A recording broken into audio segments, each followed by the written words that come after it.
leukemia, sakit yon sa blood and bone marrow. So para maintindihan natin yon, ang leukemia is the most common cancer sa bata. So ang mga datos sa US, estimated na about 3,000 diagnosed leukemia each year. Sa Pilipinas, we don't have a good registry, but per estimate, it's about 1,000 to 1,500 newly diagnosed leukemia in the children.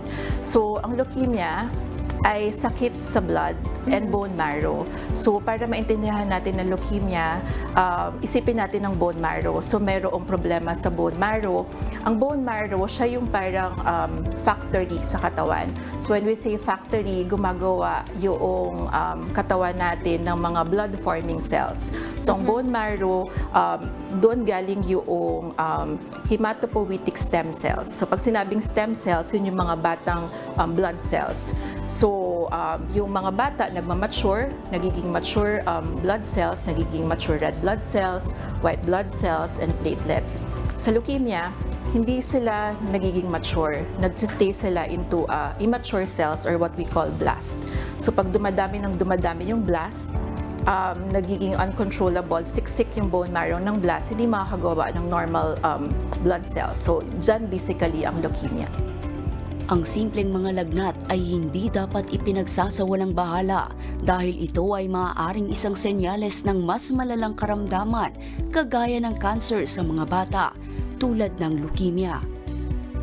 So ang manifestation actually from the start, para lang normal sakit ng katawan. So halimbawa, dahil hindi nakagawa ng normal red blood cell, yung mga bata parang pagod lagi, anemic, maputla.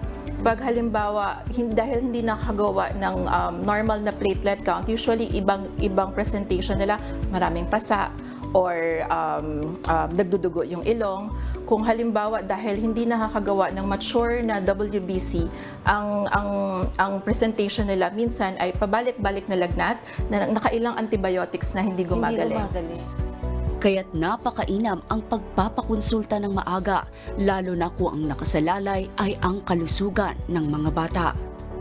So really the best way to improve the survival rate of leukemia is through early diagnosis. And if you feel that you have the symptoms that we talked about earlier, don't forget to consult with your pediatrician. Alamin ang iba pang detalye ukol sa childhood leukemia. Manood ang Doctors on TV ngayong linggo, alas 7 ng umaga, dito lang sa UNTV. Kichi Cipriano, UNTV News and Rescue. Diyos ang aming sandigan, serbisyo publiko ang aming pinahahalagahan.